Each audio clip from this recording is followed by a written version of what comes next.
Hotep, hey, this is Michael Imhotep, founder of the African History Network, host of the African History Network show. I'm a talk show host, researcher, lecturer, writer, and historian. I am here with one of my friends and one of our Grandmaster Scholar warriors, Tony Browder, historian and archaeologist. How you doing today, Tony? I'm wonderful, man. It's good to be able to connect with you again. Absolutely, man. I know yes, it's been a minute. We've talked through Facebook, man, and been trying to catch up with you in and out of the country, things like that. But Tony was one of my first interviews that I did in 2010 when I launched the African History Network show. And we're celebrating our 13th year anniversary, first launched March 10th, 2010, the African History Network show. And many people know Tony is the author of one of my favorite books, and we use it in my online history classes. I teach Nile Valley Contributions to Civilization. If you don't have this book, you have to get this book, okay? Nile Valley Contributions to Civilization by Tony Browder. So we want to have this conversation. I was talking to Tony yesterday, Friday, and today. We want to have this conversation dealing with why Nile Valley civilization history matters. And we're going to talk about some African queens, and also with Queen Cleopatra, we're going to put this in a historical context as well. All right. So, Tony, let people know just briefly some of your historical background and some of your research. Well, I am formally trained as an artist, a graphic designer. My interest in history was piqued on February the 21st, 1977. That was probably before some of your listeners were born. That was when I met Ivan Van Sertima. Dr. Ivan Van Sertima was speaking at Georgetown Law School. He had just previously published They Came Before Columbus, the African Presence in America.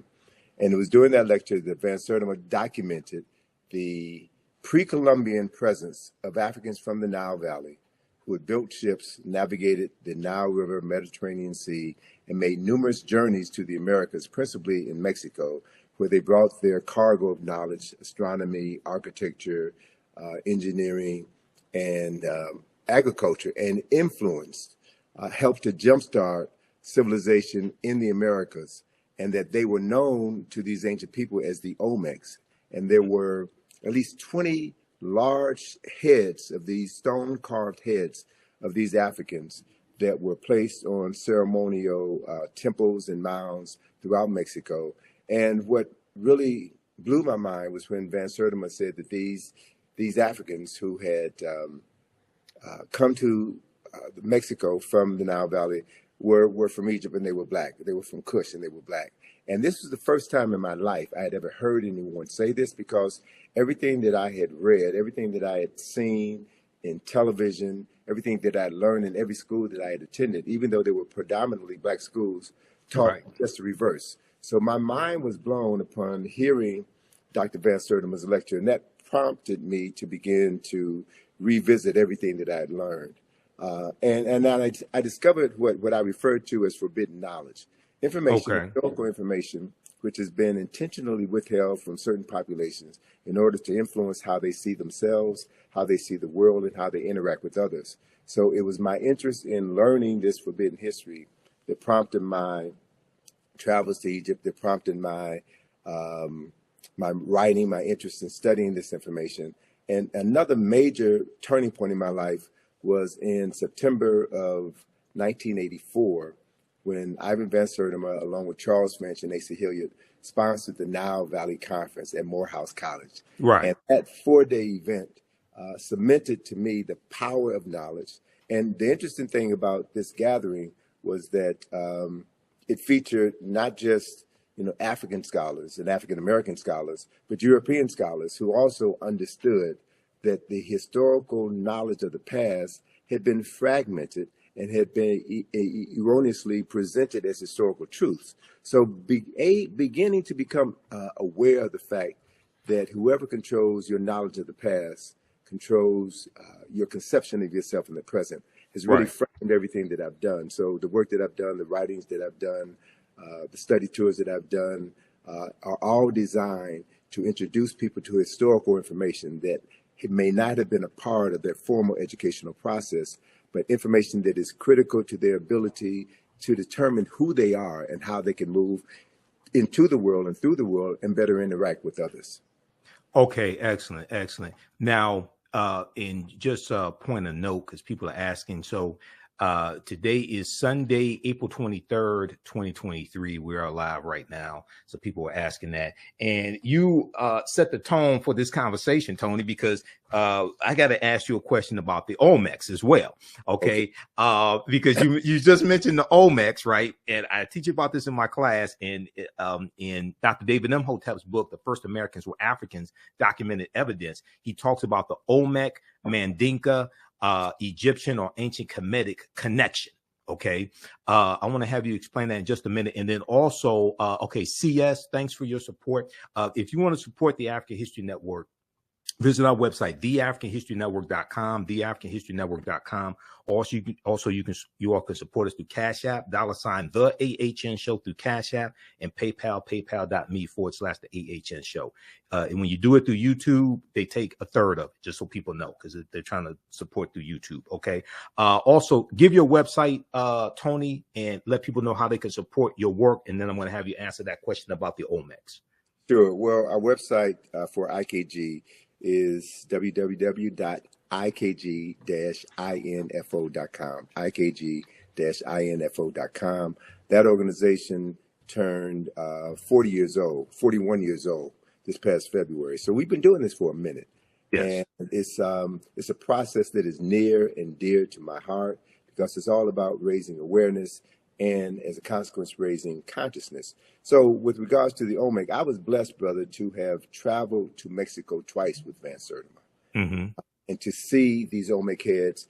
And one of the most important parts of our two journeys together was that Van Sertima took the group to the home of Alexander von Wutenow. Yes. Von Wutenow was a former German diplomat who left the German diplomatic corps as Hitler rose in power and demanded that every diplomat swear their allegiance to the Nazi party. So he resigned rather than do that and settled in Mexico City and became a historian of note. Von Wutenow had the largest collection of Olmec figurines, terracotta Olmec figurines in the world.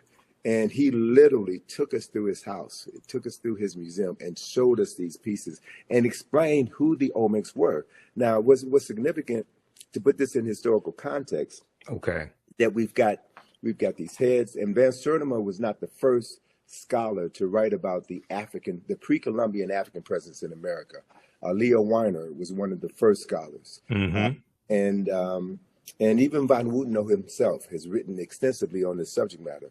So he's showing us that the selection of the very clay that was used to depict these Olmecs was a dark brown clay, and they had access to various colors clay. So he very skillfully and intelligently showed us the difference between the Olmec people and the Toltec people or the Mayan people based on the type of clay that was used to represent these people. So color was an important aspect of his presentation. Another important aspect, man, is that the year, I'm blanking on the year, but the year that we met him was the year that the Berlin Wall had failed. So Von Wutenow now had an opportunity to go back to Germany because his family were very wealthy and landowners. And so he had a prescribed period of time to go back to Germany and reclaim the land of his forefathers that was appropriated during the Nazi regime. So when we came back to Mexico the following year, we met with Von Wutenow again, and he told us some phenomenal stories about his trip back home to Germany, where he had not been for over 40 years. And his colleagues, some of his colleagues who were Egyptologists, and shared with us that they had evidence of additional Kushite kings, specifically of the 25th dynasty, who are not a part of the historical record, right? So to be able to be in the presence of people who have access to firsthand documentation and can see beyond the veil and add more depth and clarity to a history that has been marginalized was significant to me, was critically important to me. And to be able to travel with Van Sertima, a highly respected scholar, who was instrumental in transforming the lives of hundreds of thousands of people throughout the United States and around the world, was also critically important to me. But one other factor that hurt me to my heart was to learn that Van Sertima was denied tenure at Rutgers University because he had written They Came Before Columbus, the African Presence in America. Matter of fact, Van Sertima told me that writing that book was the end of his academic career. And what that says, Wow. what it speaks to, is that there are organizations, institutions, and very powerful people at play who want to make sure that certain information never becomes a part of school curricula. Certain information is intentionally withheld because it will affect the consciousness of tens of thousands and maybe even millions of people around the world. So this is no joke. This is no game. This is something that I take very seriously. Yes, and you do. One of the things that Van Sertima taught me that I hold on to is that one should never say anything in public that you can't validate with at least 4 sources. So it's not about just popping off. Yes. Just because The mouth poppers. The mouth poppers. No, it's about being serious, and it's about understanding that this is not a sprint. This is a marathon. And that we have to be able to transform the consciousness of tens of millions of people who have been denied the right to read, to write, to reason, and to articulate what they know.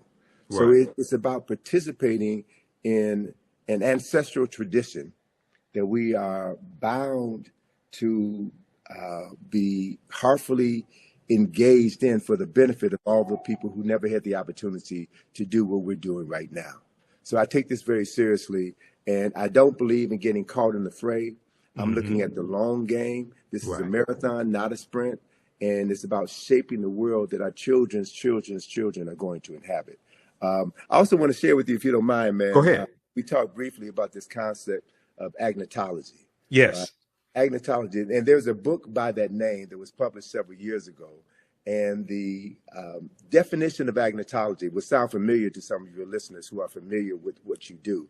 Okay. Agnotology is described as the study of culturally induced ignorance or doubt, particularly the publication or dissemination via the media of inaccurate or misleading scientific data and the creation of institutions to promote disinformation. All right. Okay. So it's spelled agnotology. Agnotology. Right. Agnotology. All right. Right. And I'm looking at this Stanford University Press. I'm going to show this on the screen here. Just a second. Go ahead. Okay. And so for those of us who have been studying this form of brainwashing, if you will, or propaganda, if you will, we should be aware of the book that was written by Dr. Carter G. Woodson in 1933 called The Miseducation of the Negro. Right. So agnotology is another word for miseducation. It is the intentional marketing of ignorance in order to move people in a specific direction. And so the media, based on my experience and my background in the media, marketing, advertising, and design, I know very clearly that the media, i.e. social media, is the most powerful form of mental manipulation ever created in the history of the world. And so we have heard about, Russians planting disinformation on social media in order to stir up animus in the United States during previous presidential elections. Correct. So folk who understand the power of misinformation and the power of being an unseen hand in the internet, in cyberspace. You don't know where these messages are coming from. People have a tendency to be, a large segment of the population is addicted to this information. They're addicted to information that excites them and moves them to emote as opposed to moving them to think and process what they're doing. And so it's so critically important at this particular point in time in history, Michael, that we understand how we're being manipulated by information, and how critical it is that as we move through the next presidential election cycle, right, and what happens after that, how we will continue to be manipulated. Emotional buttons will be pushed. And as they're pushed, people will think less. They'll talk more and think less and engage in activities that will be detrimental to the well-being of society as a whole. So it's important to choose our arguments carefully and to have your talking points down pat and to know that those talking points are grounded in history, Yes. not mythology, not anger, not racism, but documented facts that can be substantiated. So when two people have a discussion, you bring your facts. And anyone who is a serious student of history knows that nobody knows everything. Correct. That as more information is being uncovered, it changes our perception of what we thought we knew. So it's very difficult to win an argument when you're talking with a fool. It's very difficult to win an argument when you're talking with someone who already has their mind made up. There's a saying, my mind is already made up, so don't confuse me with the truth. Mm-hmm. So we've seen here in this country, brother, within the last 7 years, how misinformation and disinformation have divided this country to the point where we may literally be standing on the verge of a civil war. Right. Where any sense of normalcy and respect between two parties with opposing views has gone out the window. So to watch what's happening right now in Congress is an indicator of what's happening all over the world. It's not just here in the United States, it's happening all over the world. So it's like we're in a fight for the soul, not just of America, as certain politicians say. We're fighting for the soul of our consciousness. We're fighting for the soul of Africa. And I think if you're going to be engaged in that fight, you have to prepare yourself adequately. There is a statement that was made by, I think it was the U.S. Army in an ad that they did a couple of decades ago. They said that the first battle in any war takes place in the mind. Mm-hmm. And the first casualty of any war is always the truth, right? It's always the truth. So we have to be very clear about what we're talking about so that we can deal with the truth that stands on solid ground, and right, not a truth that liars speak in order to muddy the waters and to move people into a space where they won't be able to distinguish the truth from a half-truth from an all-out lie. So these are the issues that I think that are so critically important for your listeners to understand. And it's also the reason why I just finished a two-part webinar on why Nile Valley civilization matters. Okay. There's certain core information that has to be understood if you're going to engage anyone in any discussion about African history or Nile Valley history. And we've never been given the basic knowledge. So there are many people, unfortunately, who have a very pronounced presence on the web, who read one book and all of a sudden become an expert on something that they know very little about. Correct. Correct. And so dealing with these issues, dealing with the larger issue is important. And that's also one of the reasons why we find here in the United States, there is an ongoing effort on the part of certain parties to suppress the teaching of African history, to suppress the teaching of American slavery. So, what's happening in Florida or Virginia or Texas is nothing but an effort on the part of a certain population to control the historical narrative and to perpetuate a point of view which disassociates them from decades of violence and murder and crimes against humanity. So I understand that. I understand why they're doing what they're doing because of what they have to protect. So my response to that is not to get angry for our former oppressors for saying that they're not going to continue to miseducate us. We have a responsibility and an obligation to educate ourselves. And that's what the Black consciousness movement was about in the 1960s, which led to the Black studies movement, which has opened the door for us to have this level of conversation today. And there has always been pushback. There's always been pushback. And so we have to learn from the lessons of the past, learn how our scholars, our heroes and our sheroes were able to work around these obstacles that were placed in their path in order for them to continue to get the message out and raise multiple generations of people who now have a clearer understanding of what history is and why history is so critically important.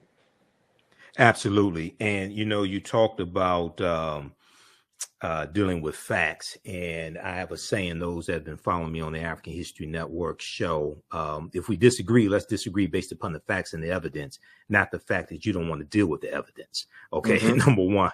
Number two, you talk about marketing. So many people know my degrees in business administration with a major in marketing from Wayne State University. The foundation of marketing is psychology. So this is why a lot of this information I understand better than many people because of my training and having a background in sales and marketing, et cetera. You mentioned the Olmecs a few minutes ago. I want to hit on this and have you expound on it and then talk some more about Nile Valley civilization and why this history is so important. So many people are familiar with Dr. David Imhotep, who wrote the book, The First Americans Were Africans, Documented Evidence. He's a friend of mine. I've interviewed him probably 14 times here on the African History Network show. And on page, I'm going to pull up this citation here because we discussed this in my classes also. What page is that in this book?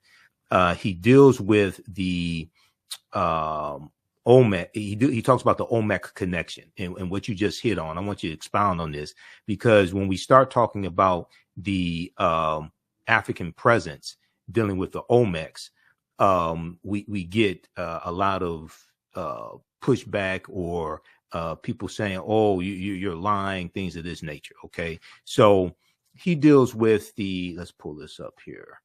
Mandinka Egyptian Olmec connection. Mandinka Egyptian Olmec connection. And I'm going to try to flip over to this slide here. Just bear with me for a second. I got to close out one of these presentations. All right. Let's look at this here. So he says, let's see here. Let's go to current slide. A major ethnic group. And now this is from page 82, I think it is, of the First Americans Were Africans, Documented Evidence. A major ethnic group among the ancient Egyptians were the Manding people, a Niger-Congo homeland in the general vicinity of the Upper Nile Valley is probably as good a hypothesis as any for the origin of the Manding. And let me try to reconnect here. I want to show this slide. Okay, so we'll do this and let's go here. All right, resume slideshow. That's what we need. The Proto-Manding migration. The Proto-Manding migration had to have taken place during the African Aqualithic period. That was a wet period in Africa that lasted thousands of years at a time when the Sahara was fertile and had river systems and great lakes. All right. Now I'm going to try to. OK, so go ahead and talk about there's some more here I'll get to, but go ahead and talk about the Olmec connection, because when we talk about the Olmecs, you have people who say, oh, no, the Olmecs they had nothing to do with Africa or anything like that. Who were the Olmecs and what's the connection between the Olmecs and ancient Kemet? Sure. Well, anytime new ideas are introduced into the academy, there will be those who will reject those new ideas because reputations are built on maintaining certain concepts and ideas. Right. So as a matter of fact, one of the foremost Mesoamerican scholars was Michael Coe of Yale University. Mm-hmm. And he railed against Ivan Van Sertima and his publication, They Came Before Columbus, and the Olmecs, the fact that the Olmecs were African. It was Michael Coe who said, and there you go. I was going to ask you if you had any images of an Olmec head. This is perfect. Yeah. It was Michael Coe who stated, and this is someone with a PhD in Mesoamerican history who taught at Yale University. Michael Coe said that the reason why these Olmec statues had broad noses and thick lips is because the people who carved those statues didn't have the tools to make thin noses. I've heard that. All right. So that quote came from Michael Coe. Okay. Spell his last name, please. Spell his last name. C-O-E. C-O-E. Michael Coe. Okay. Yes. And Van Sertima, in describing this particular Olmec head, and this is at Villahermosa. I think it's at Villahermosa. No. Oh, God, it'll come back to me. Okay. But this particular museum is an incredible museum, man. They have one of the largest collection of Olmec heads, and the Mexican architect who designed this museum, I think it is Villahermosa. The Mexican architect who designed this museum also designed the Nubia Museum in Aswan. Okay. Right? And so Van Sertima had pointed out that the helmet, the leather helmet that is worn by this Olmec personality and several other Olmecs is practically identical to the leather helmets worn by Nubian warriors. Mm-hmm. Right? So he's drawn a number of interesting parallels between these cultures. He's got maps in his book that shows the migratory pattern of the Olmecs from the west coast of Africa, who were able to catch currents that brought them over to the Americas.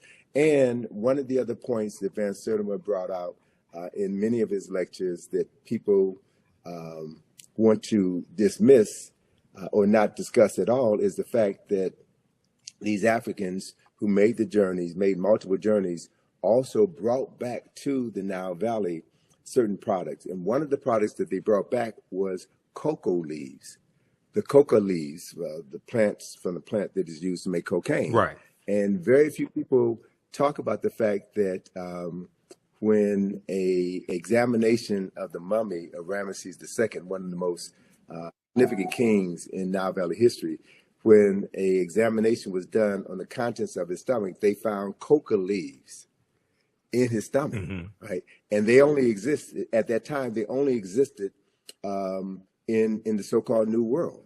So there's so many connections that have been, so much information about these migrations that have been suppressed in academia. So the other thing is there is a marvelous book that Charles Finch turned me on to, written by a Senegalese scholar by the name of Abubakar Lam. That book is entitled Paths from the Nile. And this book documents multiple migrations from the Nile River Valley into the Niger River Valley. So David Imhotep had talked about before the desertification of the Sahara, this region of northern Africa was grassland, and you had multiple river systems that ran from east to west.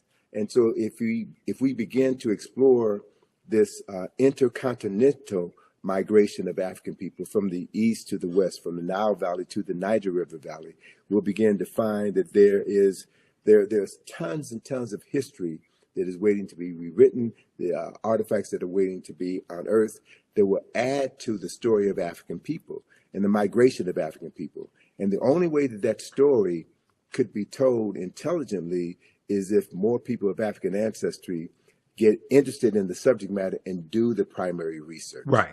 So, I hope that what I have done throughout my career has served as a model to encourage others to get involved in traveling to Africa and doing the research, documenting what you found, and helping to bring this information out of the darkness into the light. Absolutely. And, you talk about primary research. Professor Manu Pim, who's a friend of mine as well, he talks about primary research as well.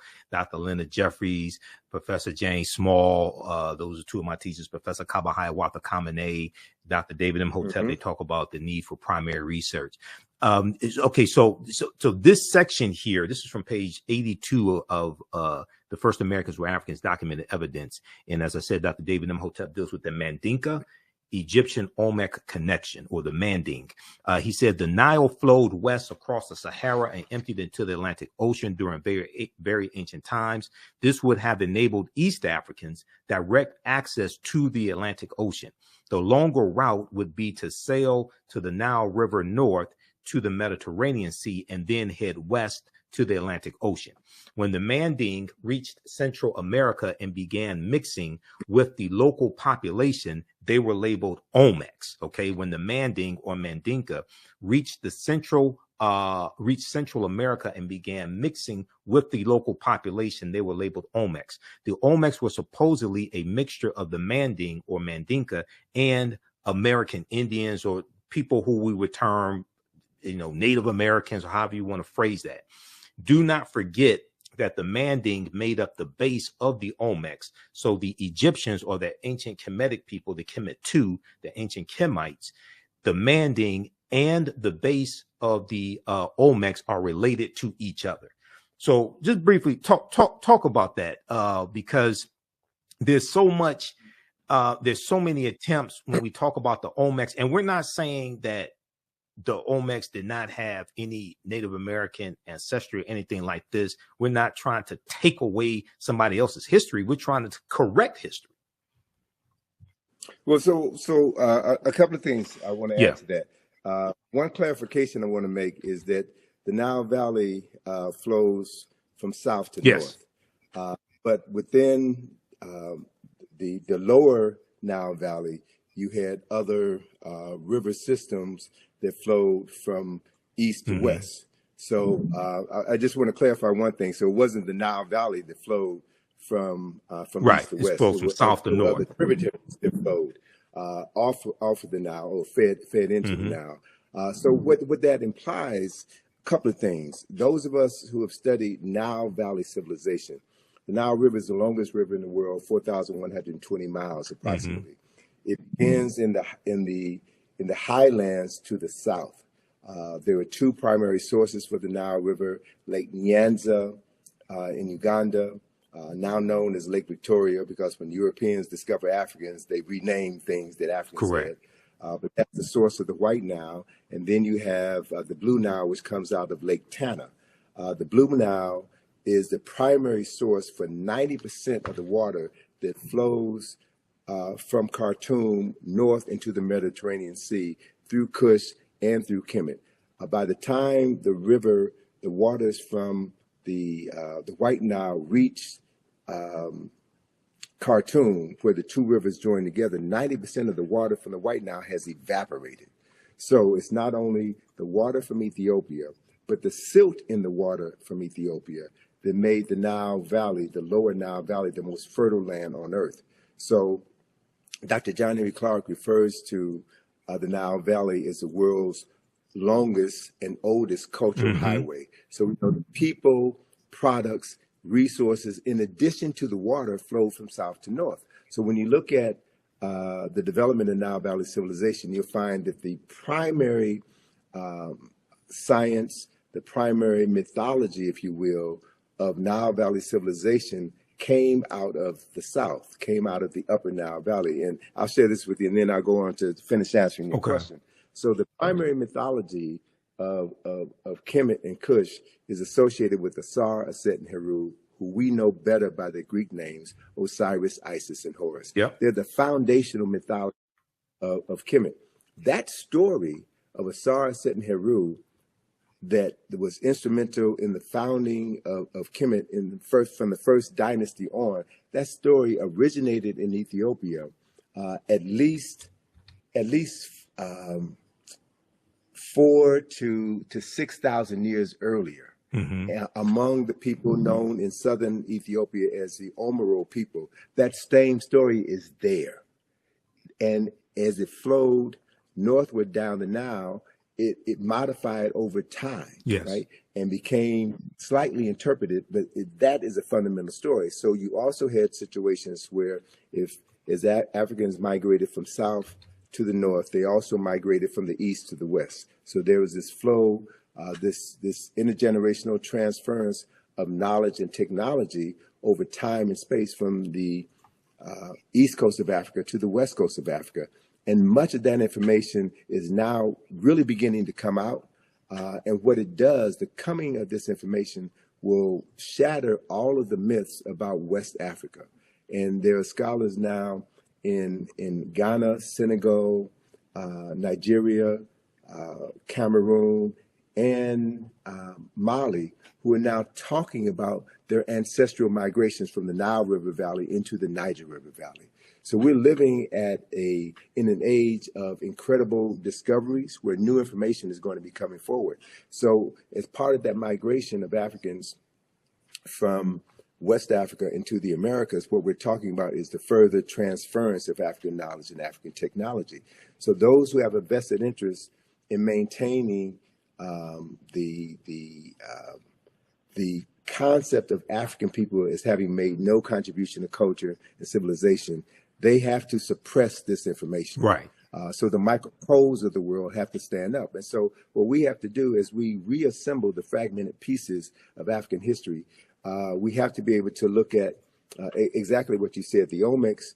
And Van Sertima talked about the fact that the Olmecs, the remains, the physical remains of Olmecs were found in many of the royal tombs in Mexico, and that they comprise, I think he said, about 12% of that population. So what we're looking at is an influx of Africans with advanced technology coming into a society and helping to jumpstart civilization in that society.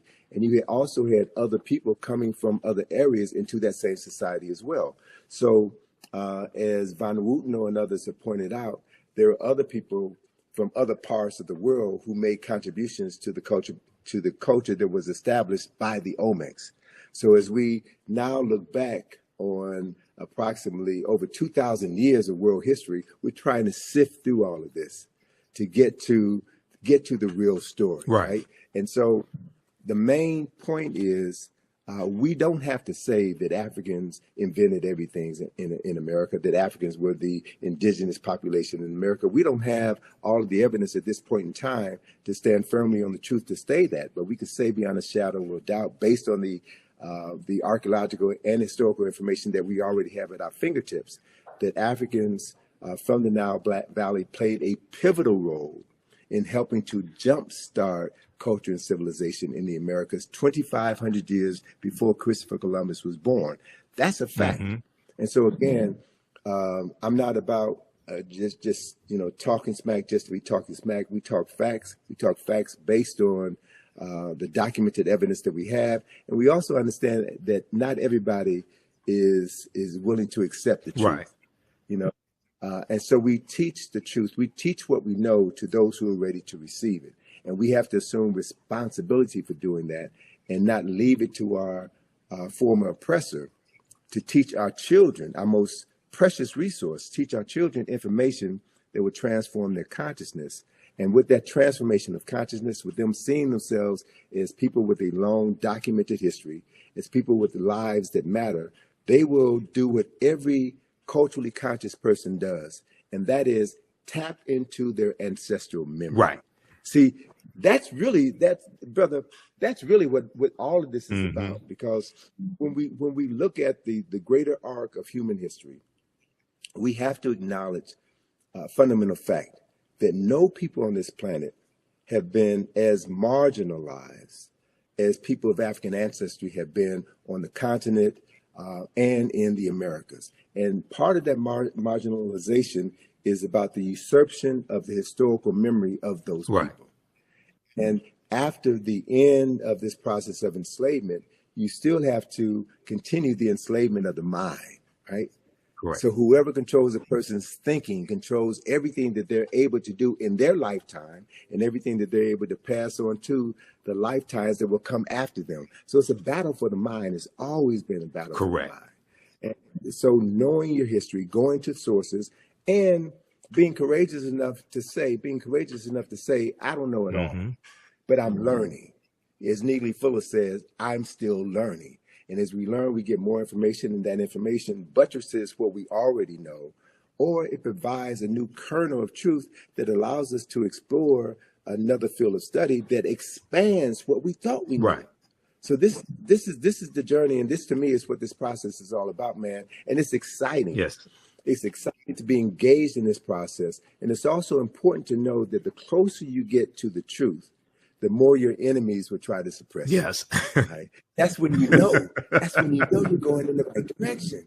So we can't allow ourselves, and I'm glad you put Dr. Jeffries up there again, because just 2 weeks ago, the powers that be came after his nephew, Hakeem Jeffries. Representative Hakeem That's Jeffries. not an accident. Yep. That's not an accident that is happening now. And they're bringing up issues that came to the fore in, what was that, 2001. 2001. Issues from 20 years ago, they're bringing up. Why? Because Hakeem Jeffries represents this phenomenon that I'm truly beginning to embrace and wrap my mind around. And that is the major reason why people of African ancestry are still here. The reason why we have not been exterminated is because of the power that we carry within us, this genetic memory that has been driving us and allowing certain people within our group to overcome seemingly insurmountable odds. So it's not just us doing this, it's the ancestors working through us. And it's the acknowledgement of the ancestors, which has always been our greatest power, our greatest resource. So whatever others can do to make you feel that to be African is to be ignorant, to be African is to be shameful. Deny your African ancestry means that you deny your ancestors, which means you cut yourself off from your only salvation, right? So there, and unfortunately, brother, there are many of us, many of our people who deny that they're African. Correct. Who deny that African people have ever done anything of any significance, who have bought into the narrative, bought into the lie. Those people will be marginalized by their unwillingness to embrace a larger historical truth. And that's on them. Right. Not everybody is going to get it. Not everybody is capable of understanding what is at play. And that are those people who have always been in opposition to the restoration of the African mind, the restoration of African consciousness, will always fund those people who will undermine this effort. That has always been the case. That's part of what COINTELPRO is counterintelligence program, yes. Yes, and also the use of government infiltrators to undermine organizations that were working on behalf of the advancement of African people. The Black Panther Party was infiltrated by these people. Anyone who saw Judas and the Black Messiah, right, saw that. And that story hit home to me because I'm from the west side of Chicago. Okay. You know, I know about Fred Hampton and Mark Clark. I was a freshman in college when Fred Hampton and Mark Clark were murdered. Went to school with a young lady who was in the house the night of the murder. So to have her give her description of what happened, and then to read in the newspaper, the Chicago Sun-Times, or to watch on the news, Mayor Daley, Edward Hammerhand, and other government officials give their version of the story, that's when the covers came off for me. That's when I began to realize that the media lies, the politician lies, that people have a vested interest in perpetuating a false narrative in order to maintain their power and suppress any effort on the part of African people to free their minds. So these issues are critical, man. And we cannot, you know, we cannot have a short-term memory when we're dealing with long-term issues. Look at what happened in the 60s. Look at the rise of the Black Power movement, the Black Consciousness movement, and the things that the government did to shut that down. The introduction of drugs into our community. Again, I'm from the west side of Chicago, so I can tell you specifically what happened when cocaine was allowed to come into the community unabated. What the film, and this is again the power of the media, what the film Superfly did to destroy conscious Black folk on the west side of Chicago. Right, the original Superfly with Ron O'Neal, the original Superfly. Yes, exactly. Yeah, exactly. So I was in Chicago, man, when that film came out, and I saw how cocaine. When the blaxploitation movies, and very quickly, and I know we only have a few minutes left here because I know you got to run. A couple of things I want to hit on that, but very quickly because people are asking. Also, if you want to support the African History Network, you could do so. Cash App, $ the AHN show through Cash App or through PayPal, paypal.me/the AHN show. We have the links on our website, theafricanhistorynetwork.com, theafricanhistorynetwork.com. I put the links there because some people have set up fake African History Network Cash App accounts and they've been stealing money from us. Okay. So we have the actual links there. You can click on it. To support Tony Browder and the work that he and his daughter Atlantis Browder do. Okay. Go to IKG-info.com, IKG-info.com. You mentioned Superfly, and I want to talk about that for just a quick minute, and then have you connect Nile Valley civilization and history to Queen Cleopatra, put it in a historical correct context. Okay, we're not going to let that dominate the conversation. Nathan McCall, the author Nathan McCall, he had a book out in the 1990s called Makes Me Want to Holler. African American Man Makes Me Want to Holler. And I read his book, and he talked about how in the 70s the movie Superfly made he and his friends want to sell drugs, to live that type of lifestyle. Okay. And he ended up going to prison. He became a journalist. I think it was either the Washington Post he ended up writing for. Washington Post. Yeah, I read his book, and his book was fantastic. And I had the book on tape, but that deals with the power of the media. Okay. And Dr. Leonard Jeffries has talked about previously how those blaxploitation movies, not all of them, there were some good movies, but how some of those movies showed us in the worst light and promoted drug usage, pimping, selling drugs, things of this nature. And white people profited off of these degrading images of African Americans. Right after Dr. King's assassinated in 1968, Malcolm X assassinated in 65, the Black Panther Party for Self-Defense is infiltrated and largely derailed, okay? And then you have these movies. So we got to understand that chronology. Connect the Nile Valley civilization history to putting Queen Cleopatra VII in the correct historical context, please. Great. So the perfect example I can give you is the work of Dr. Asa G. Hilliard III, who established a framework for understanding Nile Valley civilization. And he divided Nile Valley civilization into 4 golden ages. The first golden age was dynasties 3 through 6, when all of the Mir or pyramids were constructed. The second golden age was dynasties 11 and 12, when all of the great literature, the philosophical literature, the scientific literature, the moral literature for the nation was established during that period of time. The third golden age and the longest golden age is dynasties 18 and 19, when Kemet was forced to become an imperialistic nation because of continued intrusions from the north. And then you have the last golden age, the fourth and final golden age, which is the 25th dynasty, which is what Dr. John Henry Clark referred to as Africa's last great walk in the sun. It was the last time in history that Africans were the wealthiest and most powerful people on the planet. So if you understand that framework, then after the 25th dynasty, and there were 30 dynasties in the history of dynastic Egypt, Kemet civilization fell in 332 BC with the advent of Alexander of Macedonia conquering Kemet and turning Kemet into Egypt. Egypt is a Greek word. Pyramid is Egypt is a Greek word. So most of the names of African places and things and people have been changed by non-African people. So if you don't know the original names, you'll never be able to understand the history, the culture, the science, the philosophy, and the concepts as they were originally created. Let me give you one example of that. Pyramid is a Greek word, which means little flat cake, like a pancake. The original word for that structure is mir, M-I-R. And the word mir means the place of ascension. So mir, there are no bodies buried in any pyramids of mir in the entire Nile Valley. None, zero. So anytime anybody tells you that the pyramids were tombs, that is a lie, whether it's an intentional lie or unintentional lie based on ignorance.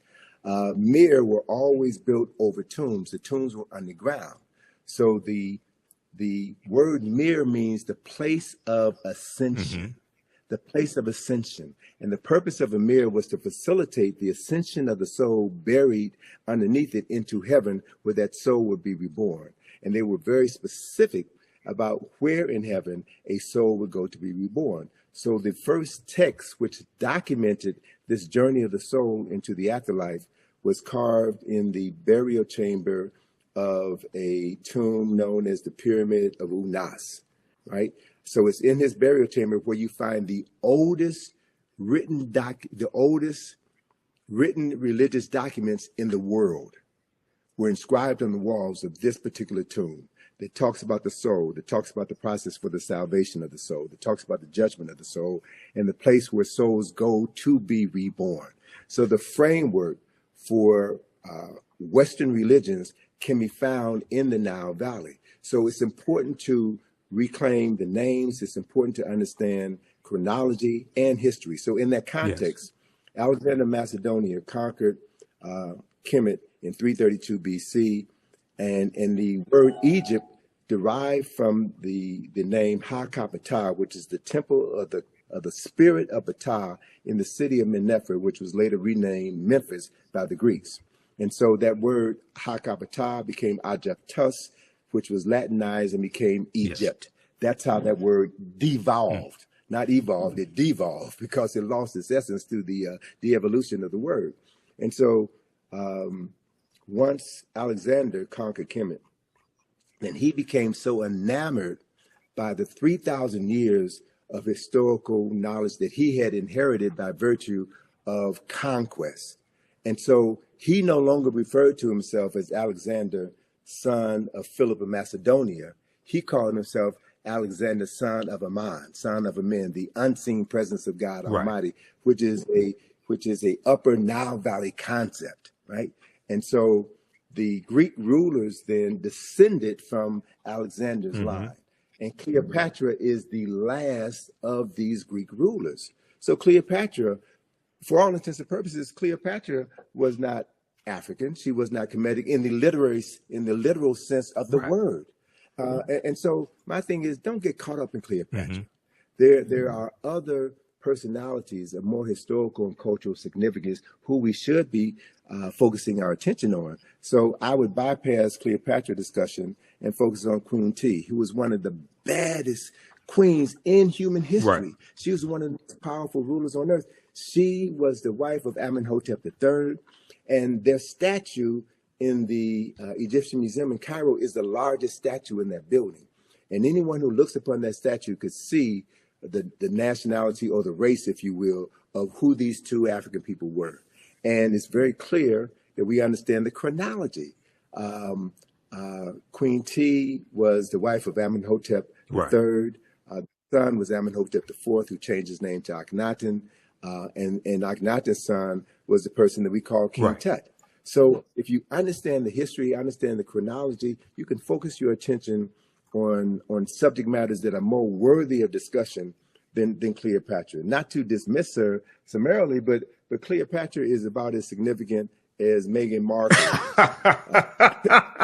I'm just saying. Right. Context is everything. Context is everything. So look at, and there, thank you for that image of Queen T. Now, that's a very small image of Queen T. And what I would also suggest those of your listeners who live in New York, go to the Metropolitan Museum, the Met Museum, and you'll see an image of Queen T in the Met Museum. But that image of Queen T has half of her face destroyed. And there was an article that was written in the 1970s that was an attack against African-centered scholars. And Asa Hillier brought this knowledge to our attention. The people from the New York Times had interviewed him as part of this same debate that folk are having right now about Cleopatra and African history. And Asa Hillier showed this image of Queen T. And this image of Queen T, I love it so much because it reminds me so much of my dear friend, Dr. Francis Cress Wellison, with the afro, the stern look, and a woman who was clearly in control of herself and her destiny. So Asa referenced that face of Queen T in the Metropolitan Museum with half the face knocked off. So they had an opportunity, the New York Times had an opportunity to tell the truth, but they chose not to. And so these are the games that we're playing with. And we have to, be very careful about who we get our information from. We should read everything, but read everything with a critical eye so that you can discern when someone is being deceptive. You can discern when you're being immersed into aspects of the truth so that you can ground yourself on the truth and not be led astray by arguments or false narratives that are designed to neutralize your strength, your power, and to waste time. No, we really don't have any time to waste. Yeah, absolutely. And speaking of time, I know you have to run, so I want you to let people know about. You told me Egypt on the Potomac tour is going to start back up. Give people the website, and then family watching. As soon as we finish with Tony, I'll let you know about my online history classes I teach on Saturdays and Sundays, because we have a class today at 3 p.m. Eastern Standard Time. Go ahead, Tony. So through our company, IKG, we have been presenting this information for over 40 years. We've done numerous publications. We have numerous activities. One of our most significant activities is our Egypt on the Potomac field trip, which is something that I created in 1986. So Egypt on the Potomac is designed to show people the Egyptian presence, the Kemetic presence in Washington, D.C. Right. And I've done research. We've been doing this for well over 30 years, and no one has ever challenged me based on the information that we put forward to show that America's founding fathers chose examples from the Nile Valley, from Kush and Kemet, in order to establish the foundation for what has become the capital of the wealthiest, most powerful nation in human history. So that activity has been curtailed for the past 3 years because of COVID. But beginning on May the 6th, we will have our regular 3-hour bus field trip of Washington, D.C., where we will take you through locations, various locations throughout the city, and explain the architectural, the symbolic, and the mythological elements of Nile Valley civilization, which have literally been hidden in plain sight. We connect the dots, and we empower people with the ability to see their history and use that history to transform their consciousness. So anyone can go to our website, ikg-info.com. We also have another project that we're going to be unveiling at the Thurgood Marshall Center, where we're based in D.C. It's the John Henry Clark Enhanced History Project. This project, we have 400 square feet of wall space where we're going to be using information inspired by the work of John Henry Clark to tell the story of people who've been written out of the respectable commentary of human history. And this project is my response to certain historical shortcomings in the National Museum of African American History and Culture, which is a phenomenal structure. The only issue that I have with it is that it begins our history in the basement, and it begins our history with slavery. Right. It doesn't talk about who we were prior to our enslavement. Exactly. So the cornerstone of the John Henry Clark Enhanced History Project is a 25-foot long mural, which illustrates 8,000 years of African excellence and success, an undeniable 8,000 years of African excellence and success, which was undermined by the Ma'afa, the European and Arab enslavement of African people. But we have come through the Ma'afa. We have survived. Yes. And through the work that you're doing, through the work that others are doing, we are doing our best to bring forbidden knowledge into the community that needs the knowledge the most, so that they can transform their consciousness and create a world that is worthy of their children and their children's children's inheriting, based on accessing ancestral knowledge and recreating the genius that we were born with. So that's the process, man. And let me just, in closing, let me just share that my good colleague, Charles French, has a new book coming out next month. It's 10,000 years of Nile Valley history. Okay. 10,000 of Nile Valley history. So I'm really pleased to see that there's more scholars, more sisters and brothers who are doing the work and documenting a history that has been suppressed for so long. And all we have to do is read and study and create spaces within our home. Every home should have a library. Correct. Right? The parents in those homes should spend time reading with your children and having intelligent discussions about how to articulate that history. Everybody pays taxes, and our tax dollars are being used in schools to miseducate many children, black, brown, white children in the classroom. Right. So we have an obligation as taxpayers to see to it that certain information is accessible in the classroom. And if it's not going to be taught in the classroom, we need to demand of our churches, our fraternities, our sororities, our barbershops and beauty shops to turn those spaces into spaces where we can teach our children and their parents and elders in the community who they are. Correct. So we can transform for my consciousness. And I'll close on this point. You know, I'm kind of peeved that folk are spending too much time talking about Cleopatra. And I need to hear folk talk about what's wrong with Megan Thee Stallion. What's wrong with Cardi Hey, B? brother, they don't want to have that Because- conversation. Let me just say quickly, and I'll let you go ahead and finish. Dude, the information I put out about the song WAP from Cardi B and Megan Thee Stallion. Now, here's the thing. When we do a systems analysis, I went through and broke this whole thing down.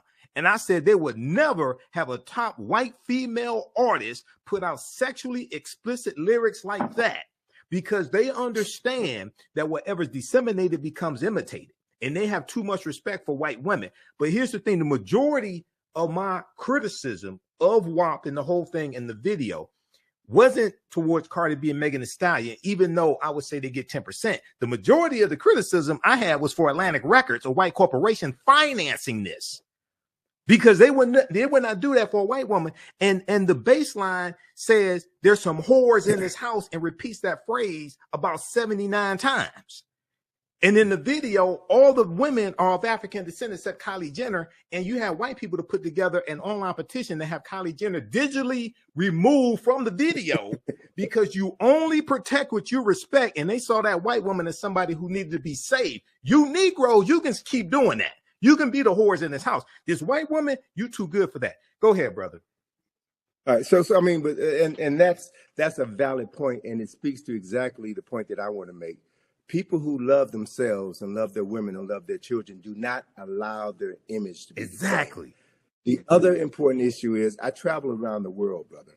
And once you get outside of America, you see a whole different world. And what embarrasses me is to see these videos on television stations in Africa, in Europe, in South America, and I would say this, in all fairness, all right, if you want to show black women behaving this way, then let's see some white women behaving that way. Let's see some Jewish. Let's level the playing field. But it's only us because it's about disparaging us, and it's about maintaining this ideology of Afrophobia, this fear of black folk, this disrespect for black folk. And so we have to accept responsibility for that. So I'm not going to let Megan Thee Stallion and Cardi B off the hook. I'm not going to let them off the hook because they are rewarded for that by Megan Thee Stallion was Person of the Year, Time Magazine. They appear on Saturday Night Live. They appear on all of these programs. So what that does is send a message to young and impressionable black women, black girls. If you want to get paid, if you want respect, wear weave, wear these fake nails, wear all of these things that deny your true essence in order to be accepted by a community that has never had any interest or desire in you.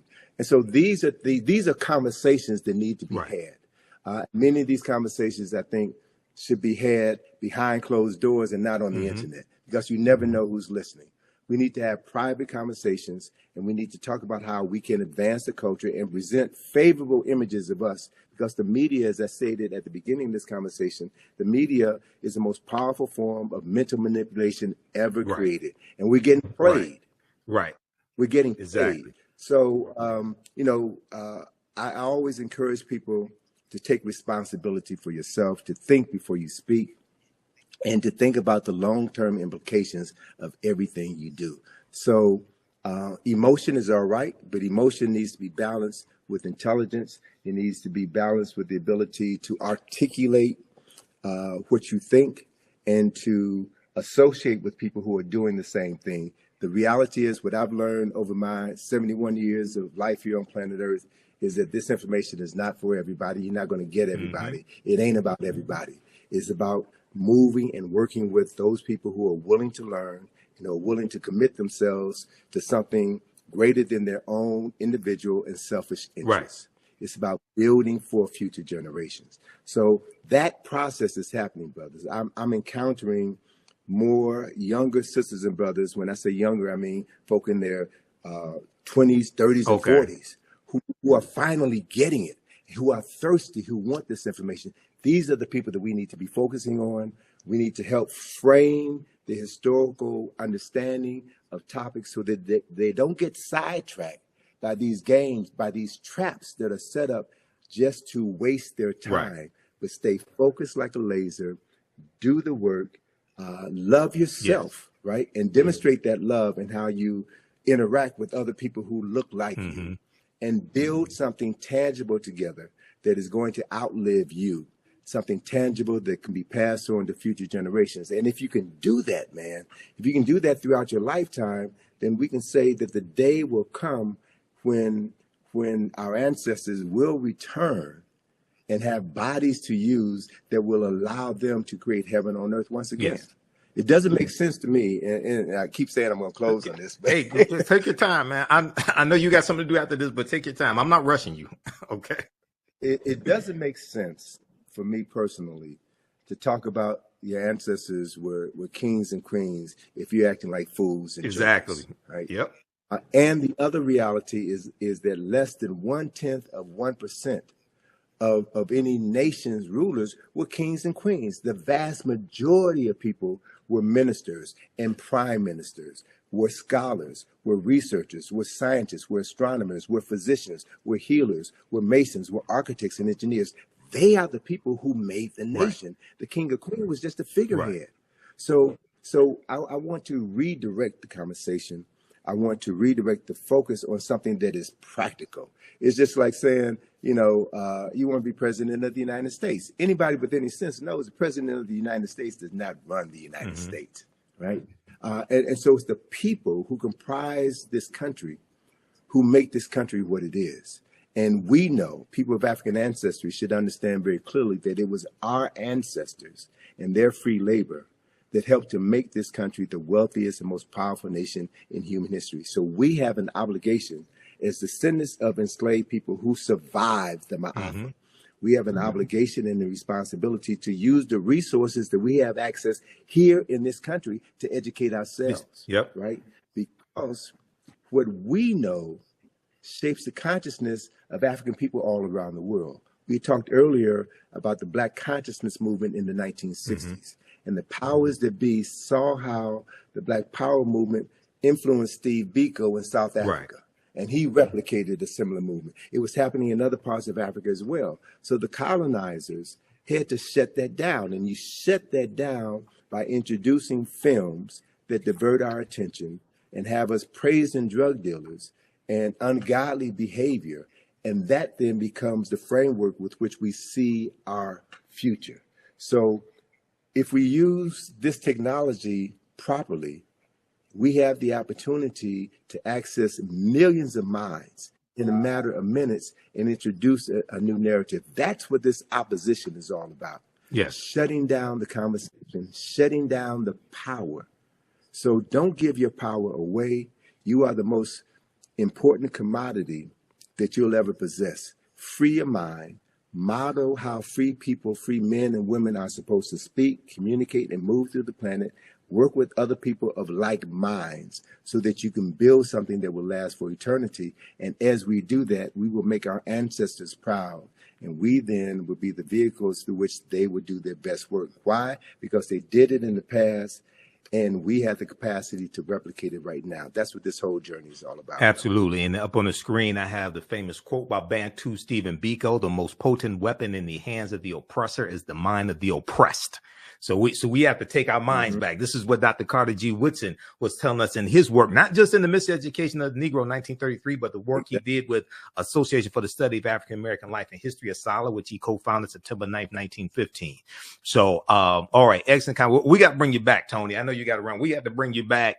And everybody, those slides I was showing, those are all slides from the online classes that I teach. We use 2 of your books, Egypt on the Potomac and Nile Valley Contributions to Civilization, in my classes as well. I introduce a lot of people to you, Tony. I read this book back in 1994. I just got this new copy last year from Brother Haki Ami Shakur. But my original copies from 1994, the pages were falling out. I had to get a new copy, man. But that book I read from the Browder file first. Then in 94 when I was at Wayne State University, I read Nile Valley Contributions to Civilization. It blew my mind, man. I haven't been right since.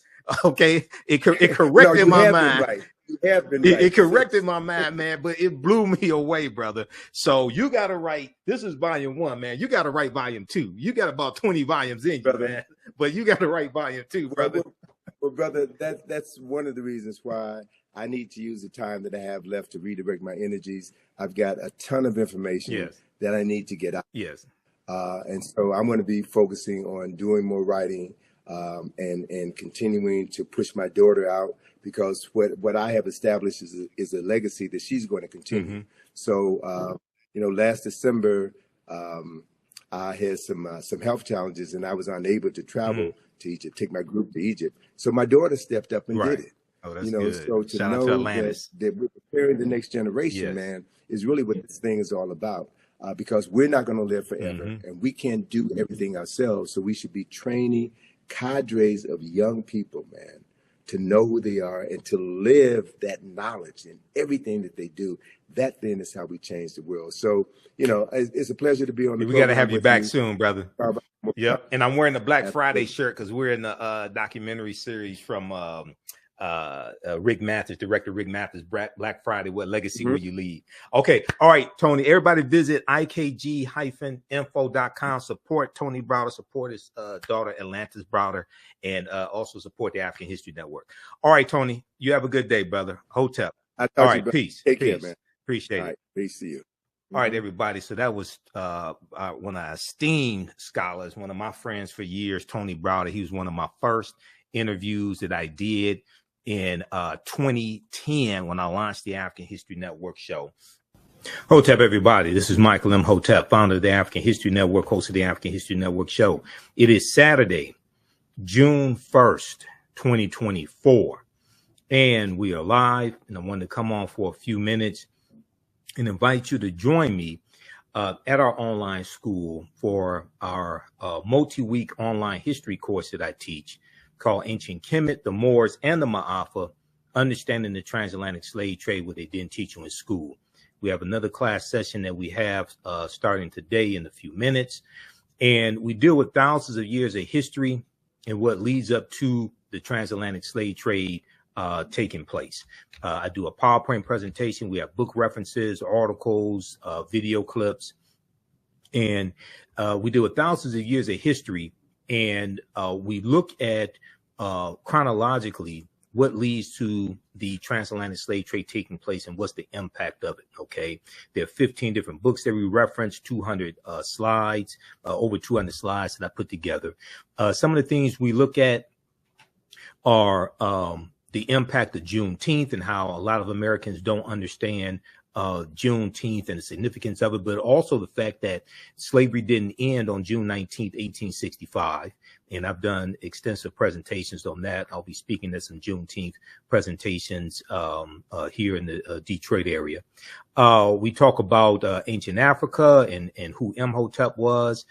We deal with things like the 1619 Project and what the 1619 Project gets wrong about the African presence in America, because Africans were here in the land we call the United States of America, going back at least 51,700 years ago. These were the Khoisan, and we did not first come to this country conquered and shackled in chains, conquered by Europeans. That's misinformation. Yes, 1619 did happen, but before 1619, there was 1526 in the South Carolina, Georgia area, and that was an attempt by the Spanish to set up a settlement. That attempt failed, but there were about 100 Africans that were taken into that area, and we're going to overthrow our oppressors. Okay, now this is 93 years before 1619, Jamestown, Virginia. But this is not talked about a lot, okay? But there's a good article from the Washington Post. Before 1619, there was 1526, the mystery of the first enslaved Africans and what became the United States. But even before this, even though this history right here is important, okay? Don't get me